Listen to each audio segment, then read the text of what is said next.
বিনিময়ে ইসলাম এসেছে। এই জমিনের উপরে ইসলাম ছিল না, এই জমিনের মানুষরা ইসলামকে ভুলে গিয়েছিল। এই জমিনে ঈসা নবী চলে যাবার পর এই জমিনের মানুষরা আল্লাহকে ভুলে গিয়ে শান্তিকে ছেড়ে দিয়ে, ইসলামকে ছেড়ে দিয়ে, মানবতা সভ্যতাকে ছেড়ে দিয়ে এই দুনিয়ার মানুষের অন্যায় অত্যাচারের মধ্যে রয়ে গিয়েছিল। এ যুবকেরা তরুণেরা, আল্লাহ পাক আমার নবী পাককে পাঠালেন।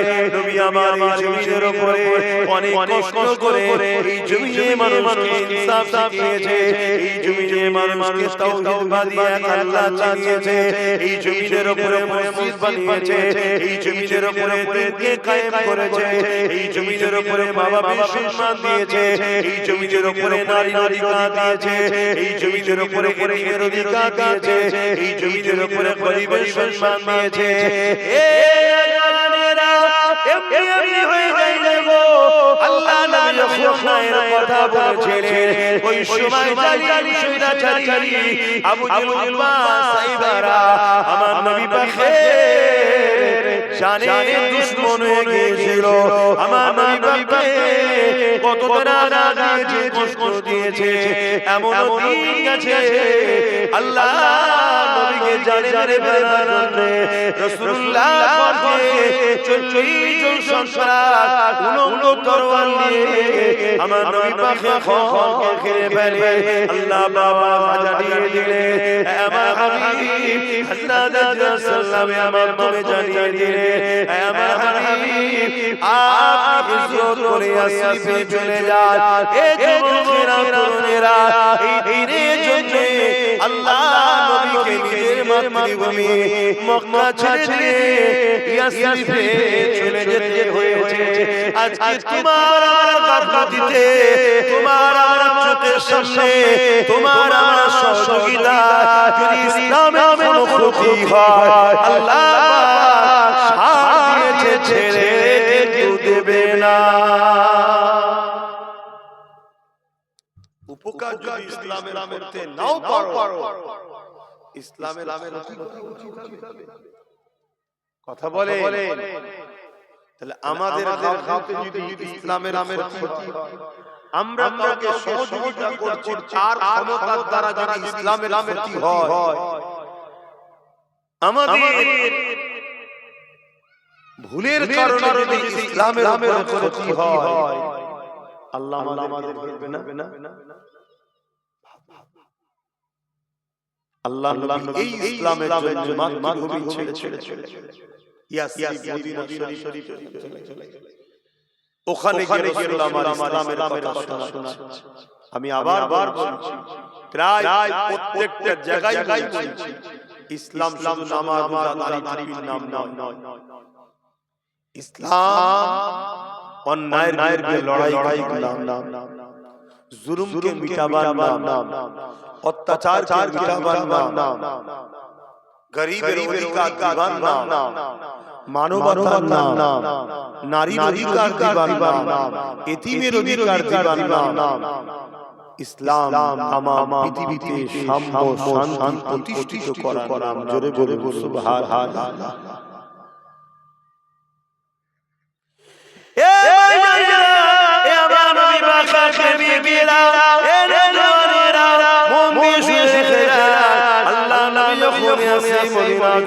চলে গেলেন, ওখানে গিয়ে নবী আমার দ্বীনের মেসেজ ছড়াতে লেগেছে, মানুষকে মানবতার কথা বলতে লেগেছে, ইনসাফের কথা বলতে লেগেছে। আল্লাহ পাক কেন আমাদেরকে বানিয়েছে, আল্লাহ পাকের কথা শোনাতে লেগেছে। এই খবরটা চতুর্দিকে ছড়িয়ে যায়, চারিদিকে মানুষ আমার রাসূলুল্লাহর কদমে এসে ঈমানের কলেমা পড়ে মুসলমান হতে লেগেছে।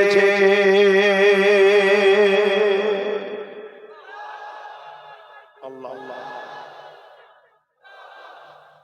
এই খবরটা আবার আবুদের কাছে গেছে যে মুহাম্মদ সাল্লাল্লাহু আলাইহি ওয়াসাল্লাম থেকে বারবার দিলাম, তিনি আমাদের এখান থেকে চলে গেলেন, কিন্তু তিনার মিশন যেটা অন্যায়কে মিটাও, অন্যায়কে প্রতিষ্ঠিত করো, সেই মিশনে তিনি এখন কাজ করছে। এবং দুনিয়া থেকে মানুষ মদিনামুখী হচ্ছে, বলুন সুবহানাল্লাহ। আর আবু জেহেল চেয়েছিল মানুষ যেন মদিনামুখী না হয়। আজকের কিছু মুসলমানদের মধ্যে আবু জেহেল মার্কা আছে, তারাও হাজীদেরকে বুঝায় মদিনায় যেতে হবে না। আছে মদিনা শরীফে যে যাবে না তার হজ হবে। শুনছেন? আপনি বলবেন শরীয়তে কোথায় আছে? এটা শরীয়ত নয় তো, এটা তো আকায়েদ, এটা আকীদা, এটা ঈমান। মদিনা শরীফে যে গেল না, রাসূল বলল সে আমার সঙ্গে বুগজ রাখলো। যে নবীর উপরে বুগজ রাখে সে ঈমানদার হলো। আর যে ঈমানদার হয় না তার আবার হজ কবুল হয়। মদিনা শরীফে যেতেই হবে, কথা বুঝা আসছে না? সেদিন আবু জেহেল চেয়েছিল মদিনা যেতে দেব না। আজকে আবু জেহেল উত্তরসূরি আছে মুসলমানদের মধ্যে, তারাও চাইছে মদিনায় যায়। ভাইরা নওজোয়ান তরুণেরা, এ নবী পাকের প্রেমিকেরা, আসেন আমরা আলোচনার দিকে এগিয়ে যাই। আল্লাহ নবী মদিনা থেকে মানুষকে দিনের কথা বলতে লেগেছে, মানুষকে ন্যায়ের কথা বলতে লেগেছে, মানুষকে তাওহীদের কথা বলতে লেগেছে, মানুষকে শিরকের কথা বলতে লেগেছে, মানুষকে প্রেমের ওই কথা বলতে লেগেছে। মানুষ মানুষকে ভালোবাসবে, এই মিল মুহাব্বতের মানে আল্লাহ মানুষকে ছড়াতে লেগেছে। দাসত্ব বন্ধ করে দাও, মানুষ কখনো মানুষের গোলাম হবে না, মানুষ কখনো মানুষের দাসী হবে না। এ নওজোয়ান তরুণেরা, আল্লাহ নবীর হাতে হাতে মানুষ দলে দলে ইসলাম প্রিয়তে লেগেছে। এই খবরটা যখন আবু জেহেলের কাছে যায়, আবু জেহেল সঙ্গে সঙ্গে 1000 বাহিনীর একটা টিম তৈরি করেছে। প্রত্যেকের হাতে অস্ত্র রয়েছে, প্রত্যেকে ঘোড়া উটের পিঠে বসে মদিনার উদ্দেশ্যে রওনা দিয়েছে। মদিনার উপরে হামলা করে দেওয়া হবে, মদিনার মানুষ মুহাম্মদ সাল্লাল্লাহু আলাইহি ওয়াসাল্লামকে শহীদ করে দেওয়া হবে। এই উদ্দেশ্যে আবু জেহেল রওনা দিয়েছে। এ যুবকেরা, তরুণেরা, বাপেরা, আল্লাহ পাক রাসূলুল্লাহকে খবর জানিয়ে দিলেন। নবী আমার মদিনার নববী শরীফেতে বসে গিয়ে সাহাবাদের লক্ষ্য করে বলতে লাগলেন, হে বাবা সাহাবারা, আমি খবর পেয়ে গেছি আবু জেহেল হাজার উপরে লোক নিয়ে মক্কা হতে মদিনার উদ্দেশ্যে রওনা দিয়েছে। তারা মদিনার উপরে হামলা করে দেবে, মদিনার বাচ্চা মুরব্বি মা বাবা সবার উপরে হামলা করে দেবে, মদিনার মানুষকে কতলেআম করে দেবে। আমি রাসূলুল্লাহ চাই আবু জেহেলকে মদিনায় না ঢুকতে দিয়ে, মদিনার বর্ডারে আটকে দিয়ে তার সঙ্গে আমি শুনে করব, তার সঙ্গে আমি মীমাংসা যাব, তাকে আমি বুঝাবো যে আমি মক্কা ছেড়ে দিয়ে মদিনায় শরীফে চলে এসেছি, কেন তোমরা মক্কা থেকে মদিনার উপরে হামলা করতে আসছো? কে আছো বাবা এই সময় আমার সাথ দেবে? বাবা মুহাজিরিন সাহাবাদের মধ্যে থেকে হযরত আবু বকর সিদ্দিক রাদিয়াল্লাহু তাআলা, যিনি পুরপুরার মুজাদ্দিদুজ্জামানের এমন করে বংশের মুরব্বি রয়েছে, তিনি উঠে দাঁড়িয়ে বললেন, দাঁড়িয়ে গিয়ে বলতে লাগলেন, ইয়া রাসূল হাবিবাল্লাহ, আমি মুহাজিরিনের পক্ষ থেকে আমি আবু বকর দাওয়া দিলাম, হুজুর আমাদের জীবনে চাঁদ যতক্ষণ আছে আপনাকে কোনো অবস্থায় একা ছাড়ব না। ইয়া রাসূল হাবিবাল্লাহ, আমি আবু বকর মুহাজিরিনের পক্ষ থেকে দাওয়া দিচ্ছি, হুজুর এই সময়ে আপনার সাথে আমরা যেতে রাজি। আরো জোরে বলুন সুবহান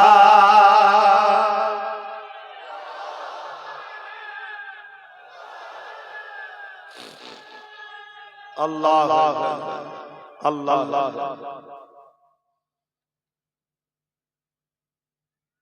আনসারী সাহাবারা চুপ করে আছে। কাদেরকে মুহাজিরিন বলা হয় জানো তো? আর কাদেরকে আনসারী বলা হয় জানো তো? আরে হ্যাঁ, কি নাম বলি? সবাইকে কাদের আনসারী বলা হয় জানো, আর কাদেরকে মুহাজির বলা হয় জানো? ওই হ্যাঁ না কিছু একটা বল।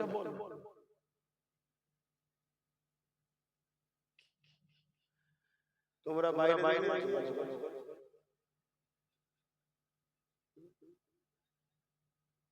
বসবেও নে, শিখবেও নে, জানবে কি? তাহলে বলে মুসলমান শেষ হবে, চিটে কেউ রাখে? ধান জমি থেকে কেটে আসে চিটে রাখে, তাকে চিটেকে বাদ দিবার কত রকম পরিকল্পনা করা হয়, ফ্যান দিয়া রোদে বাতাস দিয়া কি চিটে কেউ দেখতে ধান, কিন্তু তার মধ্যে অরিজিনাল,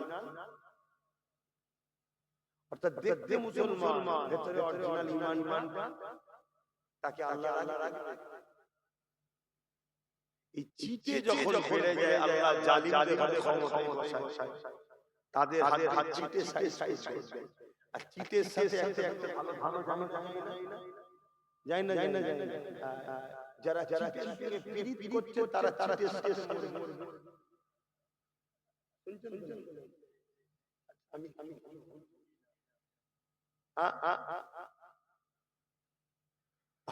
মুসলমান বোঝ এটা শিক্ষার জায়গা, তোমার আমার মজলিসের জায়গা। এসো যখন সমস্যা এত মানুষ বসে গেছে, তোমরা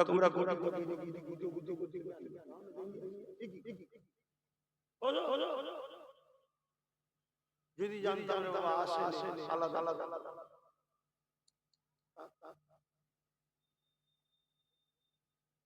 আব্বাস সিদ্দিকী অনেক পছন্দ করেন, আছে না?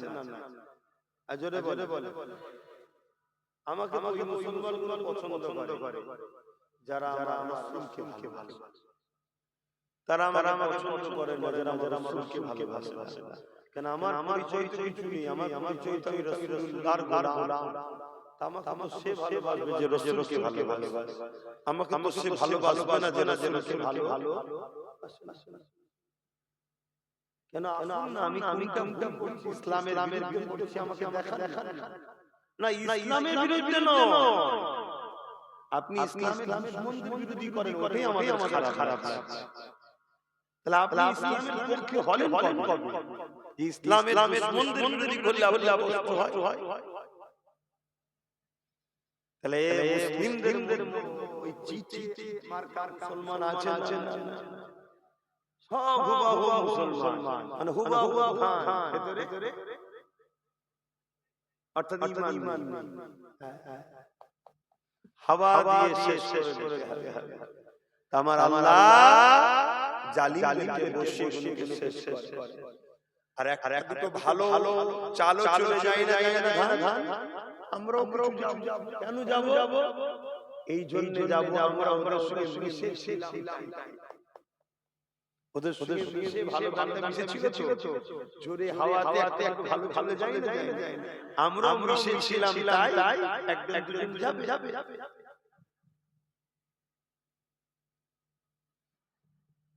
ভাইরা তরুণেরা, এ নবী পাকের প্রেমিকেরা, আল্লাহ নবী আনসারী সাহাবাদের দুঃখ করে বলতে লাগলেন, এ আমার আনসারীরা, তোমাদের কি মতামত বলো?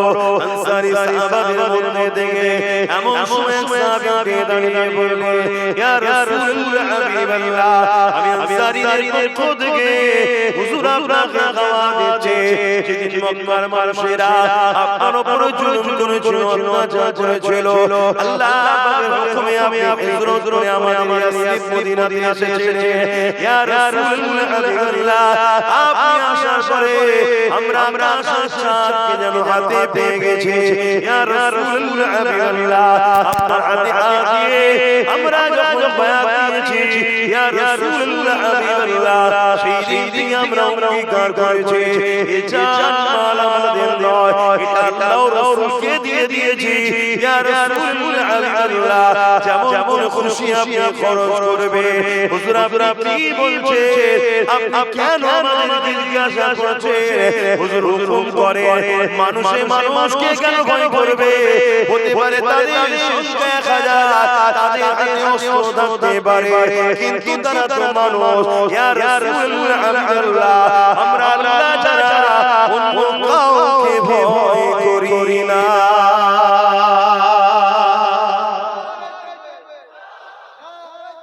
আল্লাহ আল্লাহ ঈমানদারের বৈশিষ্ট্য দেখছেন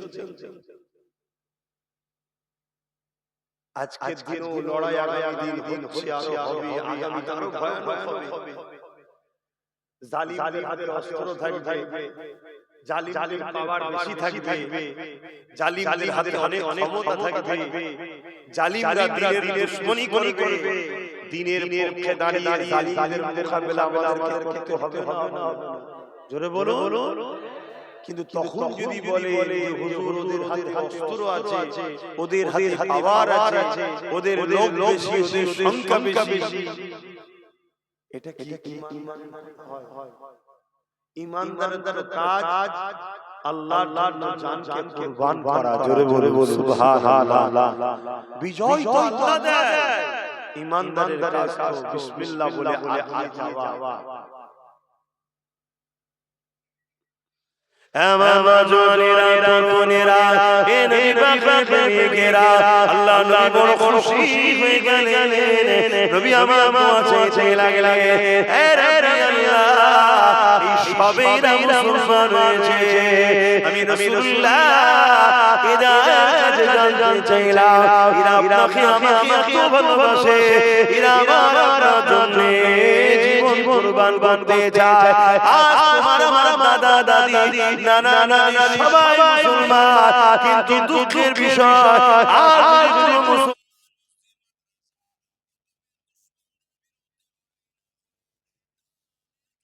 পক্ষপাতিত্ব করে তাহলে বড় বড় বিষয় সইতে হয় সে মুসলমান ছুটেওয়ালা মুসলমান তার মধ্যে ঈমান নাই কেন যে মসজিদ মাদ্রাসা দ্বীনের দুশমন হবে আরে দুশমনকে যে সাপোর্ট করবে তার মধ্যে ঈমান থাকতে পারে না হে যুবকেরা তরুণেরা বাপেরা আল্লাহ নবী নবী দয়ার নবী কতটা কষ্ট করেছে ইসলামের জন্য কতটা কষ্ট করেছে দ্বীনের জন্য আল্লাহ নবী 313 সাহাবাকে নিয়ে এমন করে রওনা দিলে যেতে যেতে বদরস্থানেতে আবু জেহেল বাহিনীর সঙ্গে দেখা হয়ে যায় আবু জেহেল বাহিনীকে আল্লাহ নবী থামতে বললে তারা থেমে গেল আল্লাহ নবী লড়াই ছাড়া তাদের সঙ্গে চুক্তি করতে চাইলো পরামর্শ করতে চাইলো হে আবু জেহেল আমি মুহাম্মদ রাসূল মক্কা ছেড়ে চলে এসেছি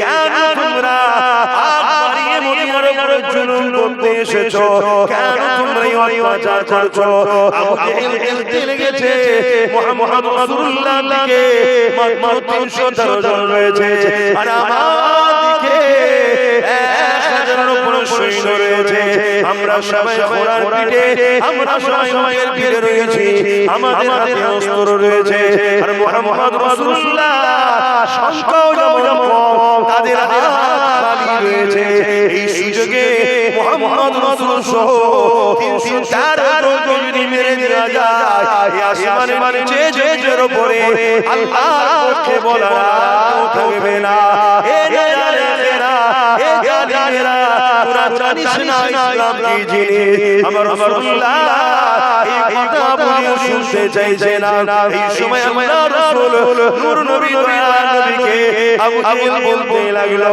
হে মুহাম্মদ হয় তোমাকে আমার দলে আসতে হবে নচেত আমাদের কাফেরাই লড়তে হবে দুটো রাস্তা আজকে ভারতের মুসলমানদের জন্য এই অবস্থা হয় ইসলাম ছেড়ে দিতে হবে আর না হয় আমাদেরকে লড়াই করতে হবে তৃতীয় কোনো রাস্তা আমাদের কাছে নাই কি করবে লড়াই করবেন না ইসলাম আমি জানতে চাই ঠিক বলছি পারবে কণ্ঠ থেকে আওয়াজ হচ্ছে লড়াই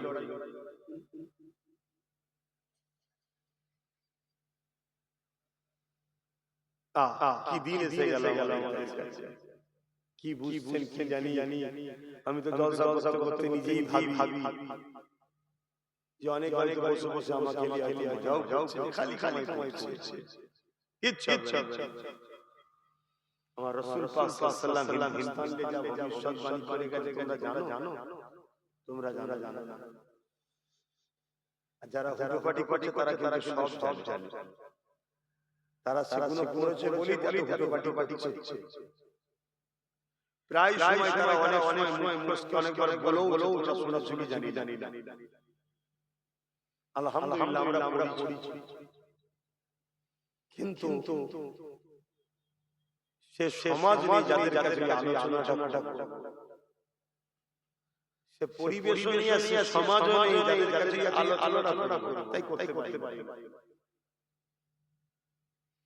আল্লাহ রাসূল সব বলে গেছে যা সেই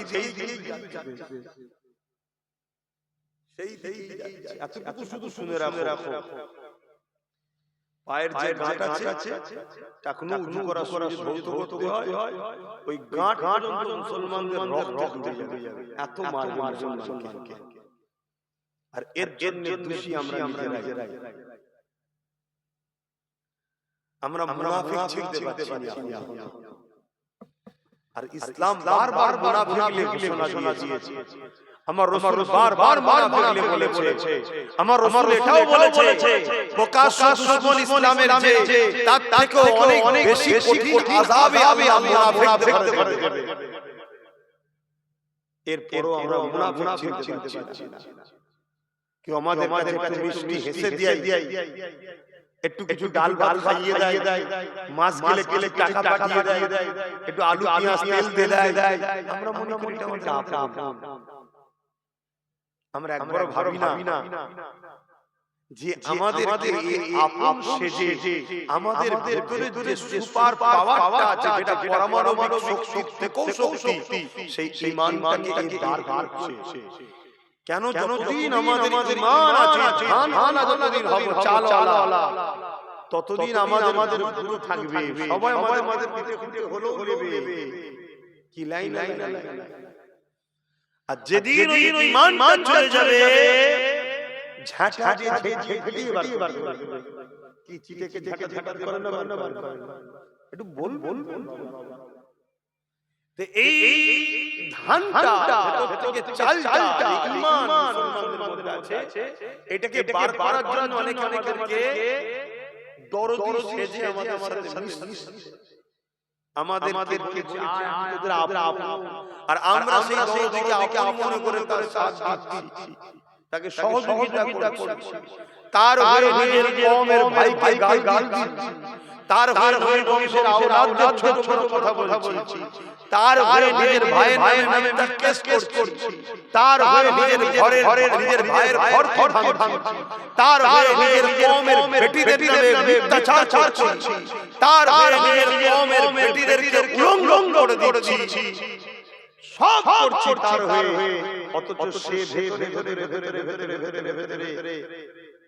আমাদের শরীরের পাওয়া ঈমানটাকে বার করছে, হারাম খাদ্য খাইয়ে, ভুল রাস্তায় গিয়ে আমাদেরকে গানে যাত্রা ফাংশনে খেলা লালায় দিয়ে আমাদের ঈমানকে কত দুর্বল করে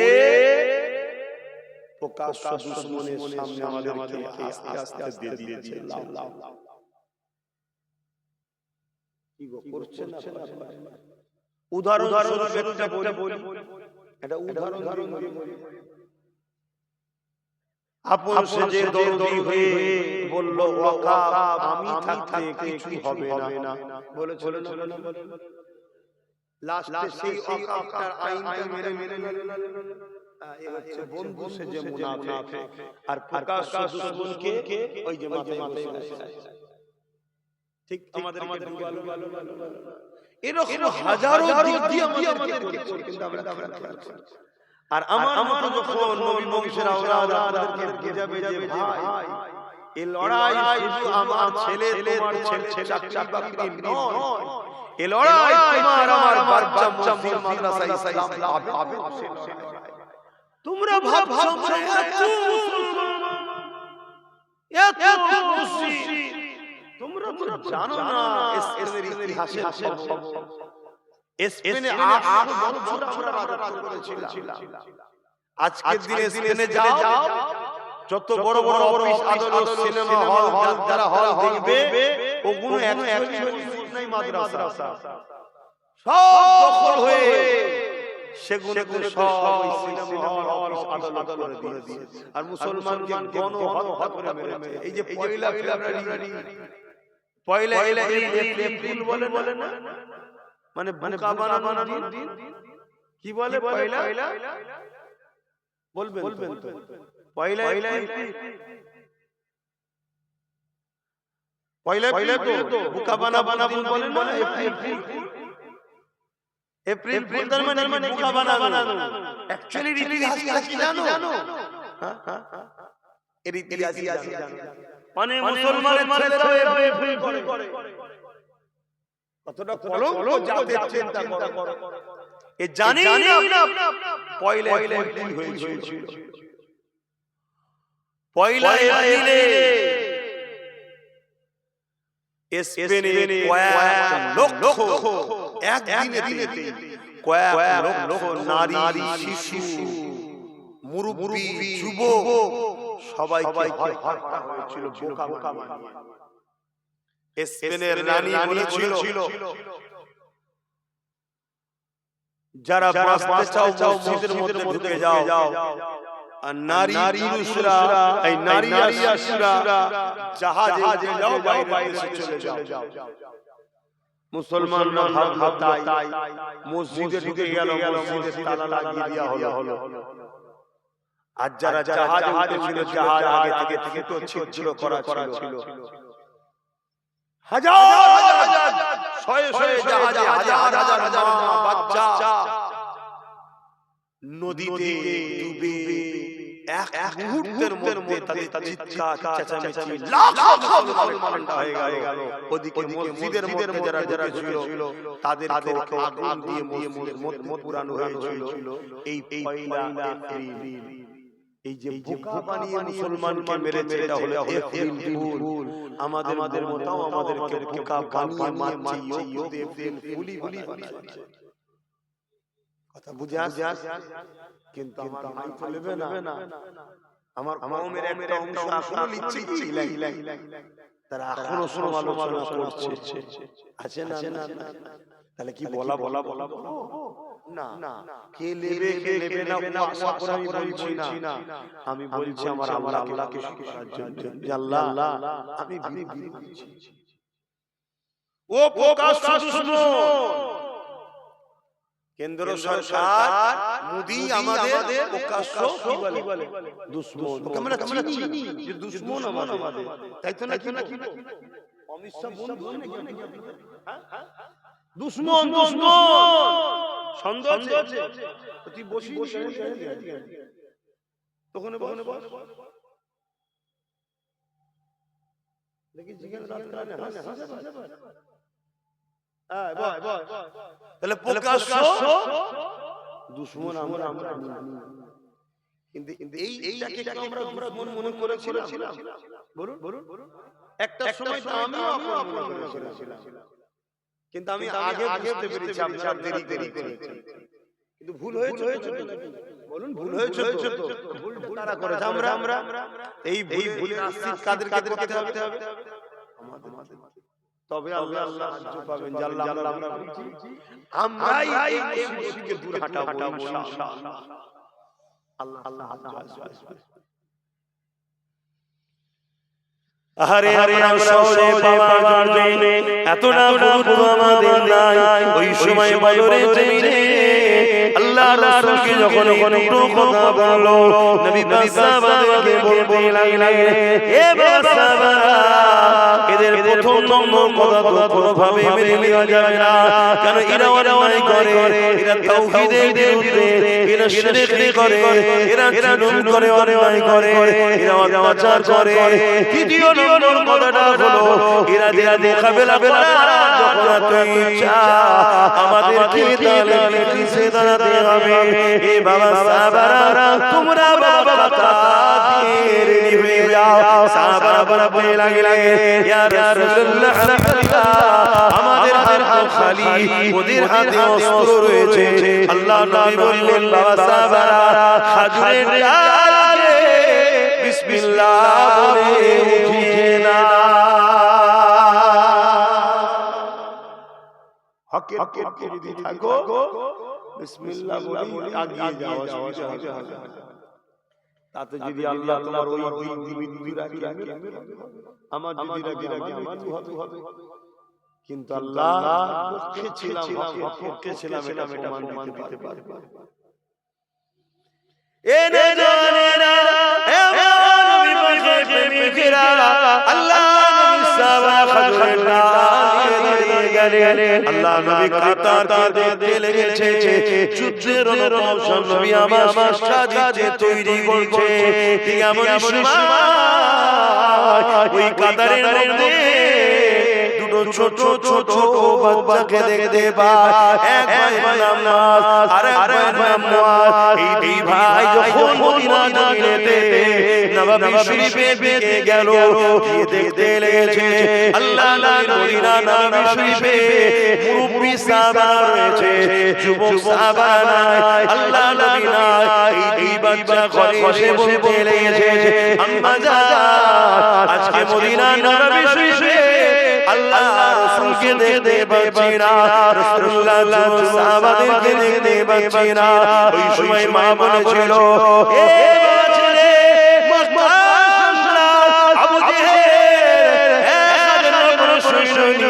আমার রাসূলুল্লাহ হামলা করবে মদিনার উপরে হামলা করবে বলে রওনা দিয়েছিল এই খবরটা পেয়ে আল্লাহ নবী দাঁড়িয়ে মদিনায় আসার আগে খাজুন আগিয়ে গেছে মদিনায় যাইতে গিয়ে তারা হামলা না করে দেয় মদিনার নারী শিশু মুরব্বিদের হত্যা না করে ফেলে তাদের উপরে আঘাত না দিয়ে ফেলে এই জন্য রাসূলুল্লাহ দিয়ে গেছে এই কথাটা শুনে ওই বাচ্চা বলতে লেগেছে আম্মা জান আমাদের কি দুটো ছোট ছোট ছুরি হবে কি করবে বাবা ওই আবু জেহেল আমার রাসূলুল্লাহকে অনেক দূরে কষ্ট দিচ্ছে আম্মা জান ছোট ছোট ছুরি দেয় যেটা খেয়ে আমরা আমার রাসূলুল্লাহ দুশমনের বিরুদ্ধে লড়াই করব মা শুনে খুশি হয়ে গিয়ে আল্লাহ শুকরিয়া আদায় করতে লেগেছে দুটো ছোট ছোট ছুরি বার করে দিয়ে ওই বাচ্চারা তুলে দিলে যাও বাবা আল্লাহ রাসূলের দুশমনের মোকাবেলা করো আর আজকের মায়েরা বলছে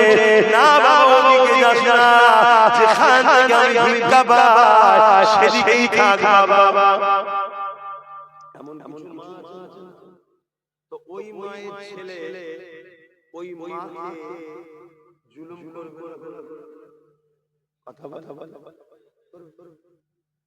কেন ও মা ছেলেকে রাসূল চিনাই নাই হক চিনাই নাই ইসলামের দুশমন চিনাই তবে আলহামদুলিল্লাহ যে মা তার সন্তানকে রাসূল চিনাবে আল্লাহ চিনাবে সেই সন্তানকে আল্লাহ এমন তৈরি করবে এই মায়ের পায়ের তলাতেই জান্নাত মায়ের পায়ের তলাতেই থাকবে জোরে জোরে সুবহানাল্লাহ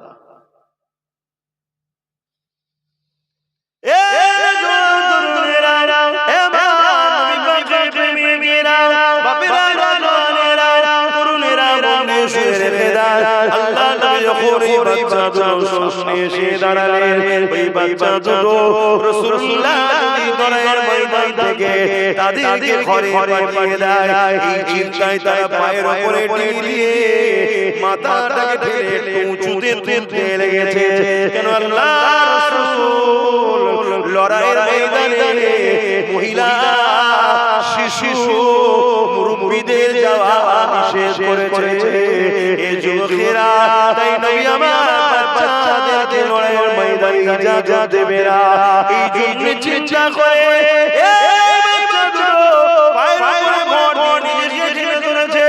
আল্লাহ নবীর সামনে এসে দাঁড়িয়ে গেছে কতক্ষণ বাচ্চা পায়ের উপরে ভর দিয়ে থাকবে আবার পা থেকে পড়ে যায় আবার ঠেলে ওঠে আল্লাহ নবী মুচকে এসে বললেন বাবা ছেলেরা কার ছেলে বাবা মায়ের কোলে ফিরে যাও বাবা এটা খেলা করার মাঠ নয়, এখানে লড়াই হবে বাবা। কেন জালিমরা আমাদের সঙ্গে সংসদে আছে না, জালিমরা আমাদের সঙ্গে মীমাংসায় আছে না, তারা সরেতে আসতে চায় না, তারা মোকাবিলা করতে চায়। এই ময়দান তোমাদের জন্য নয় বাবা। যাও বাবা, ঘরে চলে যাও বাবা। ওই বাচ্চাটা বলতে লাগলে, ইয়া রাসূলুল্লাহ, হাবিবাল্লাহ, মায়ের কাছ থেকে ইজাজত নিয়ে এসেছি, হুজুর আপনার পক্ষে দাঁড়িয়ে আপনার দুশমনদের বিরুদ্ধে লড়তে চাই।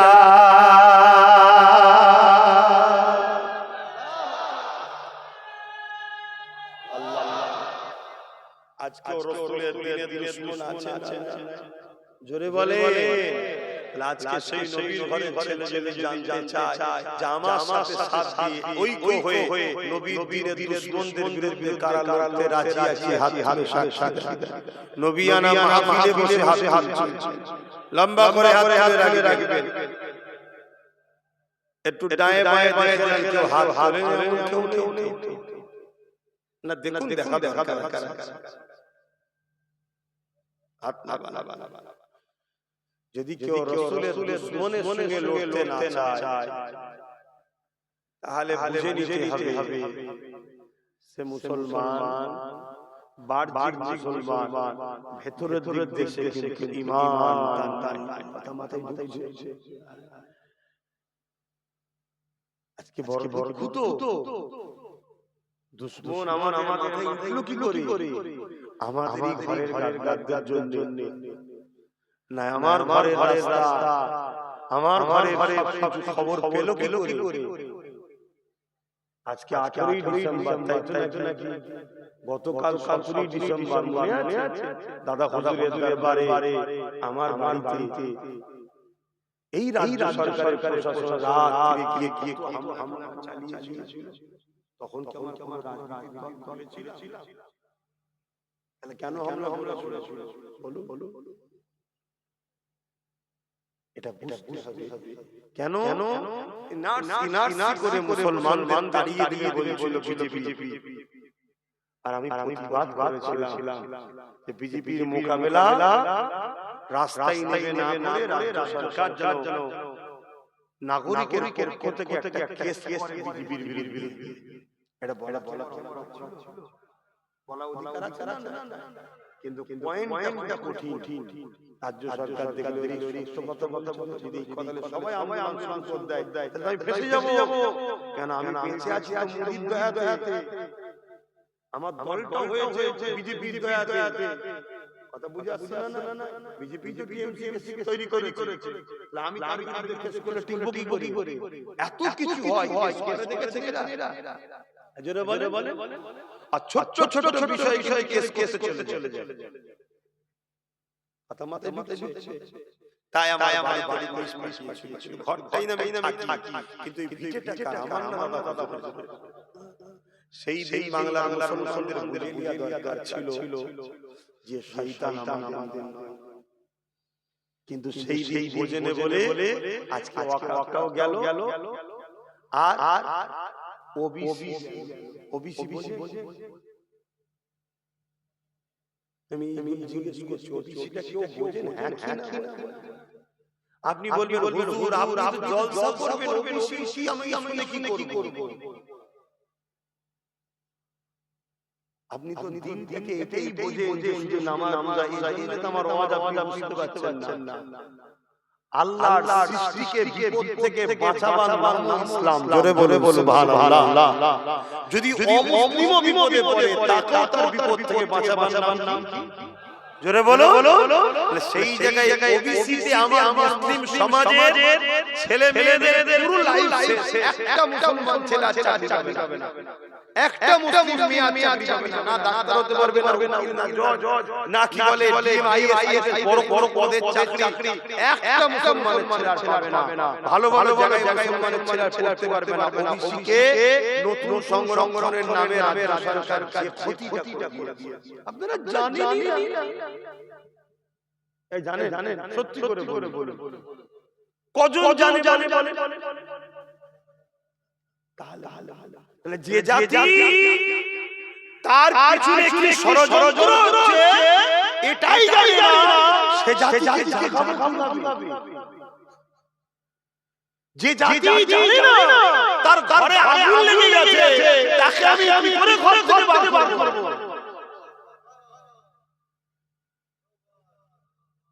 আগে তো জানতে হবে যে আপনার পিছনে কি ষড়যন্ত্র চলছে। উত্তরপ্রদেশ, গুজরাটে প্রকাশ্য মুসলমানদের ঘরগুলোকে ভেঙে দেওয়া হচ্ছে, তাদেরকে বুলডোজার দিয়ে তাদের ঘর ভেঙে দেওয়া হচ্ছে, তাদেরকে মেরে ফেলা হচ্ছে, তাদেরকে তাড়িয়ে দেওয়া হচ্ছে। এটা উত্তরপ্রদেশে হচ্ছে, আসামে হচ্ছে, গুজরাটে হচ্ছে, বিজেপি শাসিত এলাকায় হচ্ছে। আর আমার সিস্টেমটা একটু আলাদা। কি এখানে কোনো প্রয়োজনে একদম আমাদেরকে শেষ করে দেওয়া হচ্ছে। যেমন এই যে ভ্যাকসিন দিয়েছেন না, করোনার ভ্যাকসিন, কি গো এই ভ্যাকসিন বর্তমান রিপোর্ট কি?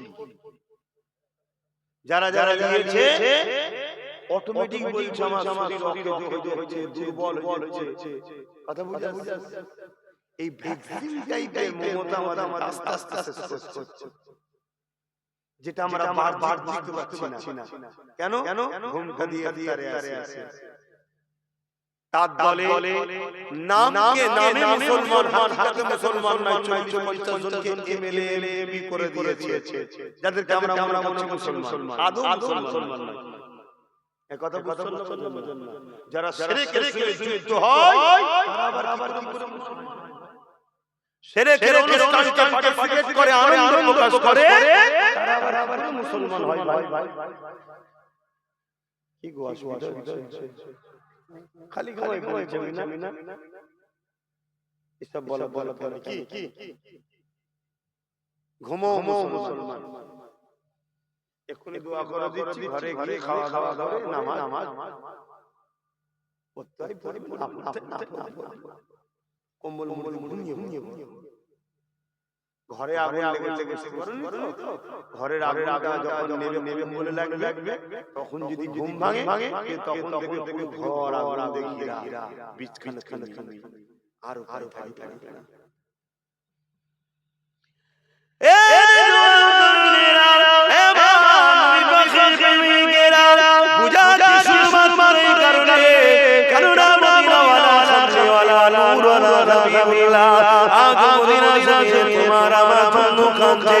সেই নবী পাকের উম্মত তুমিও, সেই নবী পাকের উম্মত আমিও, এই উম্মত উম্মতি সম্পর্ক রয়েছে, তাই তোমাদেরকে বুঝাতে রয়েছে রাসূলুল্লাহ আমাকে বড় মহব্বত করে, সেই নবীর মহব্বতের অনুরোধকে বাঁচাবার চেষ্টা করতেছি, যাতে করে রাসূলুল্লাহ কিয়ামতের দিনে আমার উপরে রাজি খুশি হয়ে যায়। এ নবীর উম্মতেরা জাগো এখনো ঘুমিয়ে থেকো না গো, আল্লাহ নবী জানিয়ে দিলে হে আমার উম্মতিরা, আমি রাসূলুল্লাহ আমাকে যারা মানো, কিয়ামতের শেষ দিন পর্যন্ত তোমরা কুরাইশের ছেলেদের ঝানঝান নিচে থাকবে, কুরাইশের নেতৃত্ব মানবে।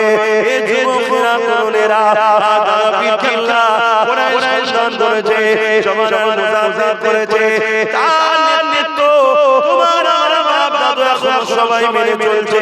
সেই বংশনাউরাদ হিসাবে আজ তোমাদেরকে ডাকি, আসো ঐক্যবদ্ধ হয়ে ক্ষমতা অর্জন করি।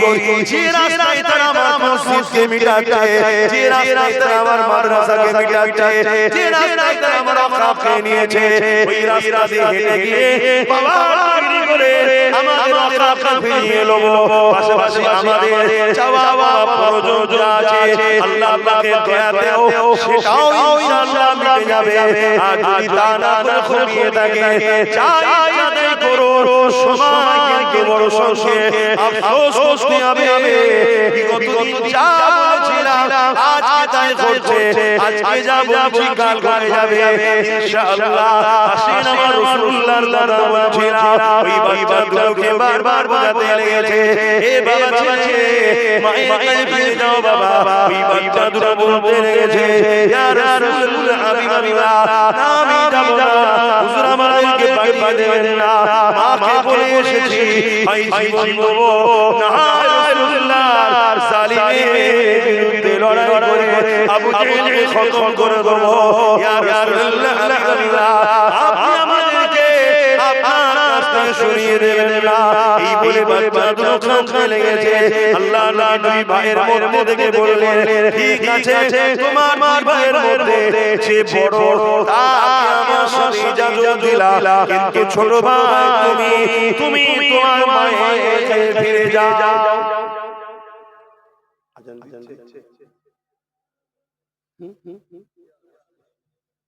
আচ্ছা, মহল্লাটা বলবেন, কথা বুঝে আসছে? কেন এখন তো লাউড স্পিকার আজান হয়, এইজন্য মহল্লার ভাড়া আদায় করতে হবে। তাহলে কি এক বড় ভাইকে বলবো, আপনি যান, আপনি আমাদের সাথে থাকেন, ইজাজত রাসূল বাবা তুমি আমাদের সাথে থাকো। যখন এখন এত করছো, আর তার মধ্যে থেকে তুলনামূলক যে ভাই ছোট ছিল তাকে রাসূল বললেন, তুমি বাবা মায়ের কাছে যাও। ছোটটাই কথা কান্না শুরু করেছে। ভাবো কাঁদছে। আর আজকে যদি আমরা হকের পক্ষে থাকার জন্য ছেলে ধরে যাই, আমরা কান্না করি, আর তাদেরকে লড়াই ময়দান সরিয়ে দেওয়া হচ্ছে যে আমরা জীবন বন্ধ করলাম। কি তাদের ঈমানের টেস্ট ছিল, কি তাদের ঈমানের পাওয়ার ছিল।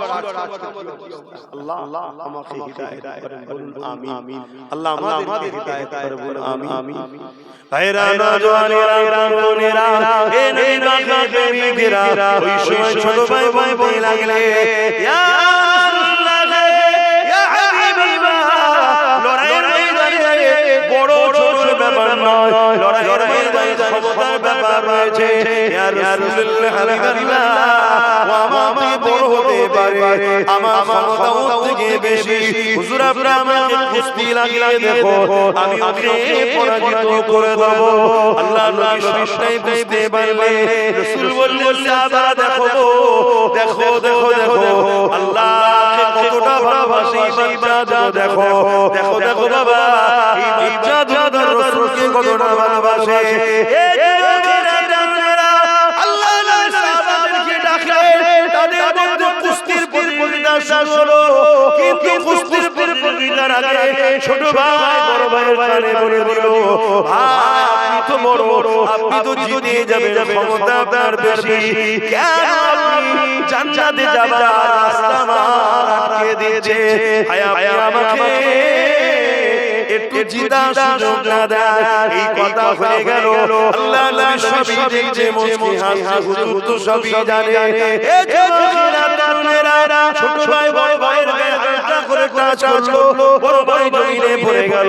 ছোট ভাই তার বুকের উপরে বসে বলল, ওরে তাই রাসূলুল্লাহ বলতে লেগেছে, ইয়া রাসূলুল্লাহ হাবিবাল্লাহ, দেখে হুজুর আমি জিতে গেছি।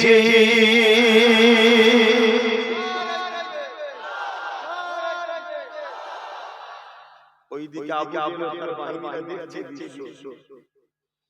যুদ্ধ কি করবে, যুদ্ধ করার আগে কি হারবে না? যে জাতি মরার জন্য কম্পিটিশন করে, সে জাতিকে পৃথিবীর কোন শক্তি হারাতে পারে। আর যে জাতি বাঁচার জন্য জালিমের পিছনে লুকোয়, ইসলাম দেশির পিছনে লুকোয়, সে জাতিকে তো সবাই মারে ভাই। আজকে আমরা মূল স্রোত থেকে সরে গেছি। তাই রাসূল বললেন, এক সময় আমার উম্মত প্রচুর মার খাবে। সাহাবারা বলেছিল, হুজুর আমার ভাইদের কি সংখ্যা কম হবে? রাসূল বললেন, না, সংখ্যা অনেক হবে, কিন্তু তারা আল্লাহকে ভয় করবে, আল্লাহকে ভয় করে। বলুন আজ আমরা জালিম শাসকের সামনে কথা বলতে গেলে আমাদের ভাই কি করব, কেস হয়ে যাবে, কাজ বন্ধ করে দেবে, ভাই মারবে, এই ভয় আছে। আমরা দুনিয়াকে ভয় করি, আল্লাহকে ভয় ছড়া। আরে আমরা মানুষ, আপনাদের কি দোষ দেব? বড় বড় আলেম উলামা হুজুর হযরত সেজে ঘুরছে, তাদের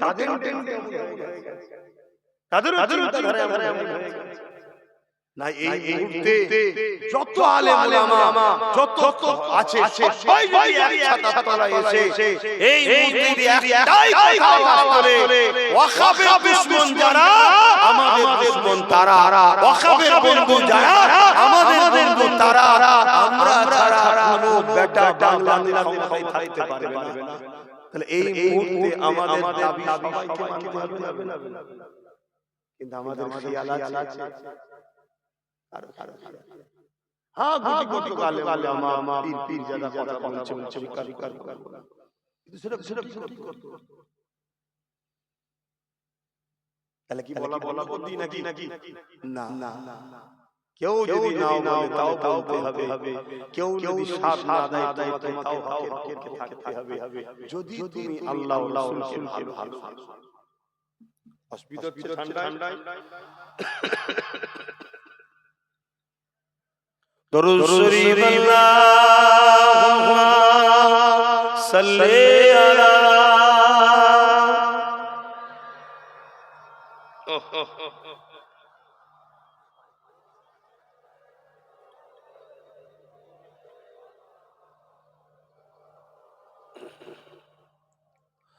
মধুর চেয়ে মধুর আরো আমার নবীর নাম, আমার নবীর নাম। মধুর চেয়ে মধুর আরো আমার নবীর নাম, আমার নবীর নাম। ওই নামের মধু পিয়ে দোয়েল খোয়ে বেড়াইয়ে, ওই নামের মধু পিয়ে দোয়েল খোয়ে বেড়াইয়ে, বুলবুলি গায় ওই নামের গুণ, বুলবুলি গায় ওই নামের গুণ, আমার নবীর নাম। মধুর চেয়ে মধুর আরো আমার নবীর নাম। আল্লাহুম্মা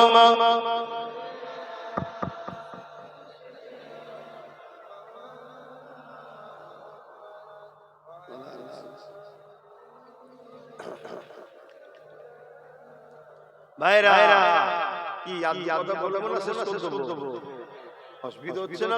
ভালো লাগছে না তো? কেন আপনারা উপরে তো একেবারেই নেই, তবে আল্লাহ নিয়াম আছে ছাওয়া তার এটা নেহনি হরে পুরো খোলা আমার চারিদিকে একটা ঠান্ডা শুধু এটা নয়, এই এলান যখন রাসূল করেছিলেন বদরের জমিনে, এই মক্কা মদিনা শরীফের জমিনে কি আসো যেতে হবে, ওই সময় একটা বাড়িতে বাপ আর বেটার মধ্যে লড়াই হয়ে গেছে। এই লড়াই দুই জায়গা দখল নিল। এই লড়াই বারবার দেশের লড়াই নয়, এই লড়াই আমাদের নয়, কম্পিটিশনের লড়াই। কি লড়াই? বাপ বলছে আমি রাসূলুল্লাহর সাথে যাব, আবু জেহেল খেলতে, ছেলে বলছে আমি রাসূলুল্লাহর সাথে যাব। বাপ বলছে তুমি ঘরে থাকো, ছেলে বলছে না বাবার বয়স হয়েছে আপনি ঘরে থাকে, আমি রাসূলুল্লাহর সাথে যাব। জোরে বলে সুবহানাল্লাহ। হাই তাদের কি কম্পিটিশন ছিল। আজ যদি সময়টা হয় চলো আগামী দিন মসজিদ মাদ্রাসা ওয়াকাফ বাঁচাবার স্বার্থে জালিমদের বিরুদ্ধে লড়াই করতে হবে। তুমি আমি তো বলবো আমার মাঠে চাষ, আমার বাজারে চলে যেতে হবে, আমার কাজ আছে, দোকান খুলতে হবে, কি বলি হাই কত সহজ, এটাও করতে হবে। কিন্তু কখনো যদি তোমার প্রয়োজন হয় দিনের স্বার্থে তোমার জীবনকে দিতে, সেদিন তোমাকে দুনিয়ার দিকে তাকালে হবে না। যত গাড়ি বাড়ি জমি জায়গা, আহা পরিবার স্ত্রী বাচ্চা সন্তান সব রেখে দিয়ে চলে যাবো, ভাবলে হবে না। তোমার যদি মরণ থাকে তবে তো মরবে, না হাজারো লড়াই ময়দান থেকে তুমি বিজয় হয়েই ফিরবে। জোরে বলে সুবহানাল্লাহ। হযরত সালাউদ্দিন আইয়ুবী 125টা লড়াই করেছে, প্রত্যেকটা লড়াইয়ে বিজয় লাভ করেছে। আর উনি প্রত্যেকটা লড়াইয়ে যাওয়ার আগে আল্লাহর কাছে দোয়া করতেন যে আল্লাহ আমি যেন শহীদ হই। কিন্তু একটা 125টা লড়াইতে সব লড়াইয়ে বিজয় লাভ করে শহীদ হই। জোরে বলে সুবহানাল্লাহ। আবার লড়াই কেমন লড়াই? একটা যুদ্ধ হয়েছিল মুতাত যুদ্ধ, যেখানে রোম এম্পায়ারের সাথে লড়াই। রোমের রোমানীয়দের সৈন্য ছিল 2 লক্ষ। আর সালাউদ্দিন ইমাম হযরতে আমার নবী পাক সাল্লাল্লাহু আলাইহি ওয়াসাল্লামের সাহাবী, তিনাদের সংখ্যা ছিল মাত্র 3000। কোথায় 2 লক্ষ, কোথায় 3000। তারপরও সাহাবারা বিজয়ী হয়েছে খালিদ বিন ওলীদের নেতৃত্বে। আল্লাহু আকবার, জোরে বলে সুবহানাল্লাহ। হযরত সালাউদ্দিন আইয়ুবীর কথা ভাবো, এসব ইতিহাস যুবকদের জানা দরকার। জানো তো নাকি সব শুনবে পড়বে। মুনাফিকরা যুগে যুগে কত ক্ষতি করেছে তোমরা জানো না। হযরত ইমাম হুসাইন পাক কারবালায় গেছে মাত্র 72 জনকে নিয়ে। আর এজিদ বাহিনী এসেছে 25,000 এর মধ্যে 13,000 ছিল আলেম উলামা মুফতি এজিদের পক্ষে। ভাব তা আজকের এজিদের উত্তরসূরিদের পক্ষে আলেম উলামা আছে না? কথা বলছো না তো? থাকবে তো, এটাই তো পরীক্ষা আমাদের, যে তুমি মৌলী সাহেবকে ছোট না মৌলী সাহেব নবীর পক্ষে আছে না বিরুদ্ধে ওইটা দেখো। এটাই তো ব্যাপার। এজিদ কাউকে বলেছে পদ দেব, ওই এলাকার গভর্নর করে দেব, ওই এলাকার তোকে এই দায়িত্ব দেব। কাউকে সোনা দানা দিয়েছে, কাউকে টাকা দিয়েছে। এই সব লোভে পড়ে 13,000 আলেম উলামা মুফতি হাফেজ এজিদের সাথ দিয়ে ইমাম হুসাইন পাককে শহীদ করেছে। এসব ওয়াজ পড়ে জেনে শুনে ওয়াজ করতে বেরিয়েছি। আমাদের জন্য দেখি কোনো ভরসা নাই। কেন আজ অনেক আলেম উলামা আমার বিরুদ্ধে আজকের এজিদের সঙ্গে থেকে করে না। কিন্তু সব চিন্তা করতে গেলে হবে না। আমরা তো দাবি করি যে আমরা হুসাইন পাকের গোলাম। কি দাবি করো না? আমরা হুসাইন পাকের সঙ্গে জান্নাতে যাব, বলো না? তো মুখে হবে, প্রমাণ দিতে হবে না যে আজকের এজিদের বিরুদ্ধে আমরা থাকবো। তবেই তো হুসাইনের পক্ষে থাকবে। এজিদের পক্ষে আর বলবে আমরা হুসাইনের পক্ষে। এই মুনাফিক ছাড়া কি হতে পারে? দুনিয়াকে হয়তো তুমি ধোঁকা দিয়েছো, আমার আল্লাহ ধোঁকা দিতে পারবে? কি গো আমার আব্বা জানে শুনছো, ছেলে ঠিক ছিল নাকি? মুরব্বিরা কি বলছে? ঠিক ছিল। আহা, সারা জীবন শুধু ওয়াজ হচ্ছে, নামাজ পড়ো, রোজা রাখো, হজ করো, দাঁড়িয়ে রাখো। সারা জীবন ইসলামে ছাড়া নামাজ পড়তেই হবে, সবাই জানে। কিন্তু নামাজ পড়ে যদি এতিমের মাল ঝেড়ে খায়, সে নামাজি হবে, এটা কজন জানে?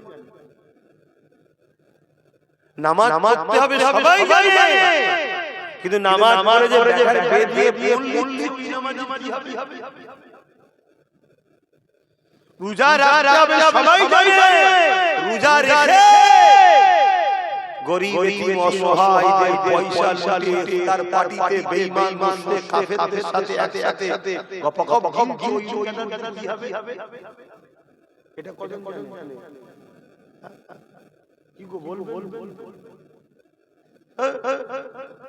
আপনাদের ঘরে কষ্ট দিচ্ছে, খালি শুনতে চাই না। আমি চলেন ছোট করতে। ইয়া নবী সালাম।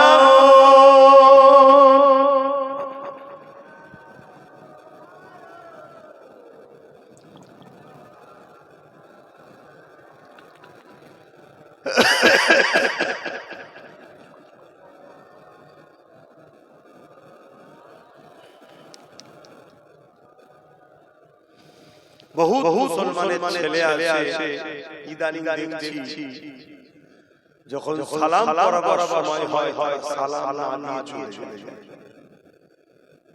কথা বুঝে আসছে না? এটা কি আমাদের জন্য খুশির খবর না দুঃখের খবর? তো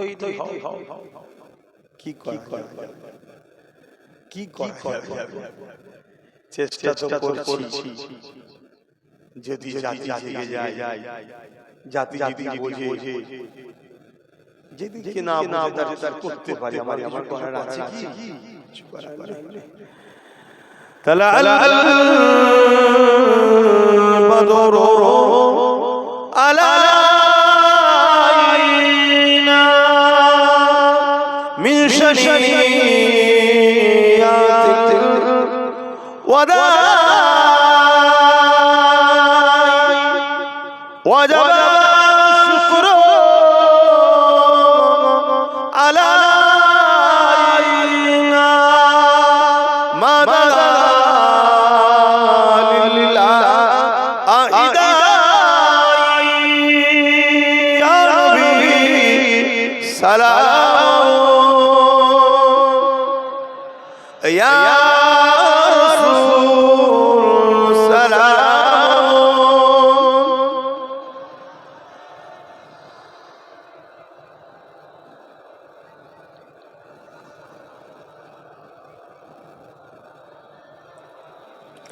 পরিলো আল্লাহ আরবানি পোড়ো দুঃখে এর জনি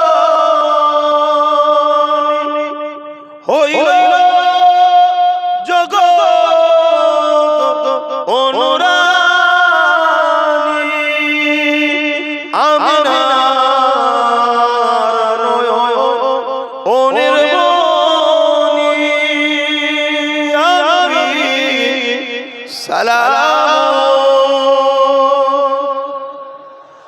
يا رسول سلام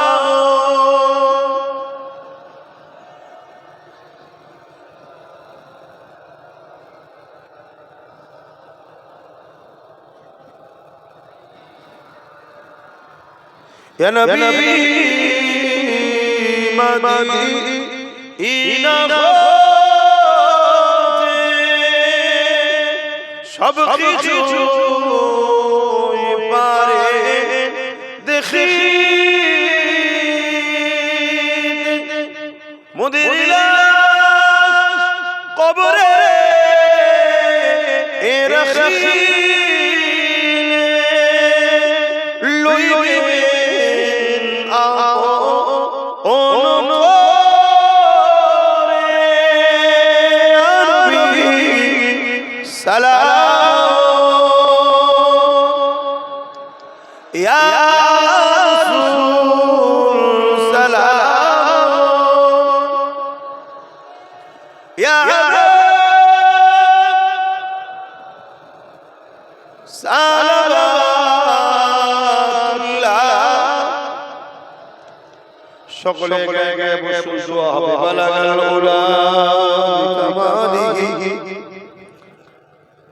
كسبت جماله حسنت جميع قصاره صلوا عليه وآله اللهم صل على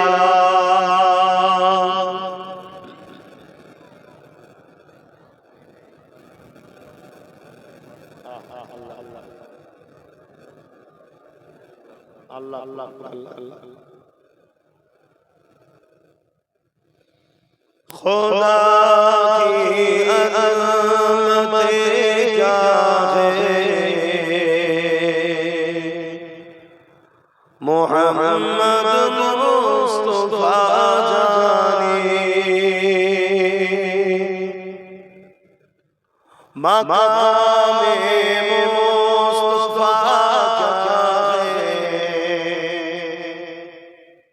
محمد کا خدا جانے خدا کی عظمت کیا ہے محمد مصطفیٰ جانے مقام مصطفیٰ کیا मोहम्मद का खुदा जाने काज जिब्रील ने सिदरा तलख मेरी रसाए थे काज जिब्रील ने सिदरा तलख मेरी रसाए थे है कि मंज़िल आगे नबी जाने खुदा जाने खुदा की अज़मत क्या है मोहम्मद मुस्तफा जाने मकाम मुस्तफा क्या है मोहम्मद का खुदा जाने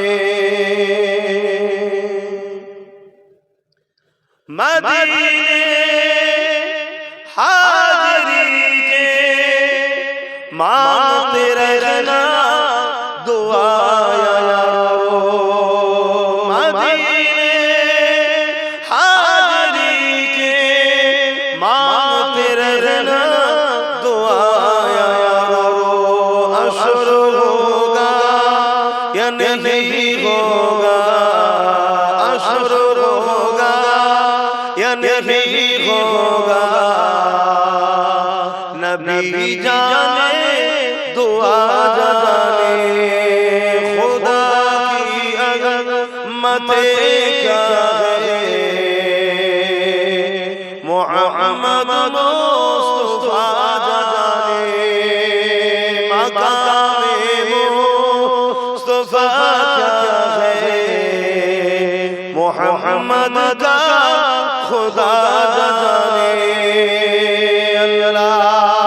अल्लाहुम्मा सल्ली अला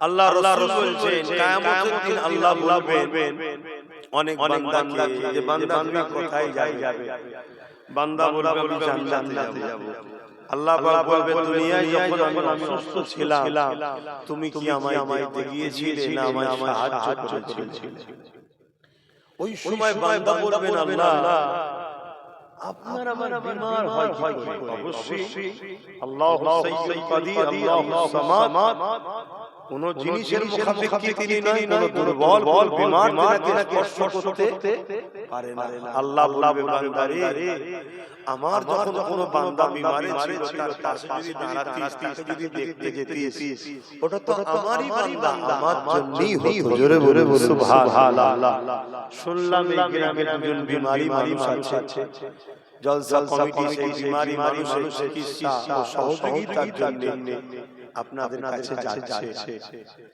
একটু পাশে দাঁড়ানোর দরকার আছে এটা কি ইবাদত নয় শুধু নামাজটাই ইবাদত এটা কি ইবাদত নয় এটাও তো ইবাদত দেন পকেটে হাত দেন যার যা খুশি শরীক হন আর সকলে বিসমিল্লাহ শরীফ দরুদ শরীফ সূরা ফাতিহা তেলাওয়াত করুন আমাকে এমনি ঠান্ডাও লাগছে আর আপনাদেরকে আমি কষ্ট দিতে চাইছি সে যাও যা খুশি দানা তেলাওয়াত করুন